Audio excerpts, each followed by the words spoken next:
Hi friends, அனைவருக்கும் வணக்கம். October 8 அதாவது நாளை காலை 11 மணிக்கு தமிழக அரசாங்கம் அமைச்சரவை கூட்டம் நடைபெறுகிறது.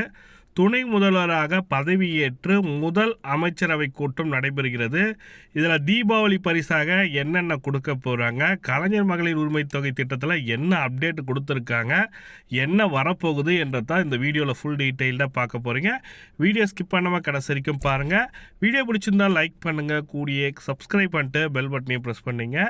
நாளை நடைபெறும் அமைச்சரவை கூட்டத்துக்கு பொதுமக்களும் மற்றும் எதிர்கட்சி தலைவர்களும் பார்த்திங்கனாக்கா பல்வேறு கோரிக்கைகள் வச்சுருக்காங்க.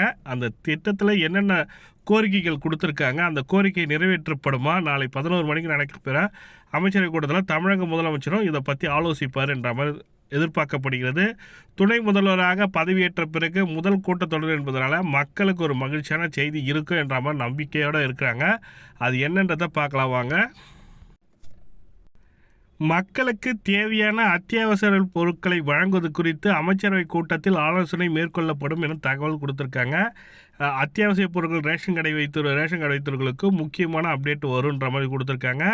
தீபாவளி பண்டிகை முன்னிட்டு பொதுமக்களுக்கு அனைவரும் சிறப்பாக கொண்டாடும் வகையில் ரேஷன் கடை அட்டைதாக முக்கியமான மகிழ்ச்சியான அறிவிப்புகள் வெளியாகும். இதை பற்றி தான் இந்த வீடியோவில் பார்க்க போகிறீங்க. வருகிற தீபாவளி பண்டிகை முன்னிட்டு குடும்ப அட்டைதாரர்கள் பயன்பெறும் வகையில் அவர்களுக்கு முக்கியமான மகிழ்ச்சி வெளியாகி உள்ளன. அதுவும் இல்லாமல் துணை முதல்வராக பதவியேற்று இருப்பதனால உதயநிதி ஸ்டாலின் ஐயா அவர்கள் கூடுதல் பொறுப்பு இருக்கிறதுனால மக்களுக்கு மகிழ்ச்சியான செய்தி இருக்க வாய்ப்பு இருக்குன்ற மாதிரி சொல்லி கொடுத்துருக்காங்க. தமிழ்நாட்டில் பொது திட்டத்தின் கீழ் குடும்ப அட்டை ரேஷன் அட்டை மூலமாக அரிசி இலவசமாகவும் துவரம்பருப்பு, சீனி, கோதுமை, சமையல் எண்ணெய் உள்ளிட்ட அத்தியாவசிய பொருட்கள் மலிவு விலையில் வழங்கப்படுகிறது. இதனால் ஏராளமானோர் பயன்படுகின்றனர். மேலும் தமிழக அரசு குடும்ப அட்டைதாரர்களுக்கு பல்வேறு வகையான சலுகைகளை வழங்கி வருகிறது. அந்த வகையில் ஆண்டுதோறும் கொண்டாடும் தீபாவளி மற்றும் பொங்கல் பண்டிகையை முன்னிட்டு குடும்ப அட்டைதாரர்கள் பண்டிகைக்கு தேவையான இலவச அத்தியாவசிய பொருட்களும் மற்றும் பரிசு தொகையும் வழங்கி வருகிறது. கலைஞர் மகளிர் உரிமை தொகை திட்டத்தின் கீழ் மாதம் பெண்கள் வங்கிக் கணக்கில் 1000 ரூபாய் செலுத்தப்பட்டு வருகிறது. இதன் மூலம் கோடிக்கணக்கான பெண்கள் பயன்பெற்று வருகின்றனர். இவ்வாறு தமிழக மக்களுக்காக பல சலுகைகளை தமிழக அரசாங்கம் வழங்கி வருகின்றன. இந்த நிலையில் வருகிற தீபாவளி பண்டிகையை முன்னிட்டு அனைத்து குடும்ப அட்டைதாரர்கள் பண்டிகைக்கு தேவையான அரிசி, கோதுமை, சர்க்கரை, பருப்பு வகைகள், மைதா, கடலை மாவு, ரவை, பாமாயில், மண்ணெண்ணெய், மல்லி மிளகாய், வத்தல், சீரகம், மிளகு உள்ளிட்ட அத்தியாவசிய பொருட்களை ரேஷன் குடும்ப அட்டைதாரர்களுக்கு இலவசமாக வழங்க வேண்டும் என கட்சி தலைவர்கள் தமிழக அரசாங்கத்துக்கு கோரிக்கை கொடுத்துருக்காங்க. பார்த்தீங்கன்னாக்கா இந்த கோரிக்கை எதிர்கட்சி தலைவர் மார்க்சிஸ்ட் கம்யூனிஸ்ட் கட்சி தலைவர் கொடுத்துருக்காங்க.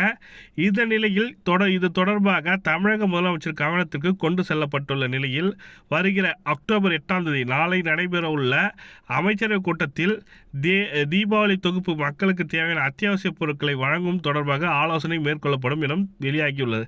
இதனால் அனைத்து ரேஷன் குடும்ப அட்டைதாரர்களும் மகிழ்ச்சியை ஏற்படுத்தியுள்ளதுன்னு சொல்லியிருக்காங்க.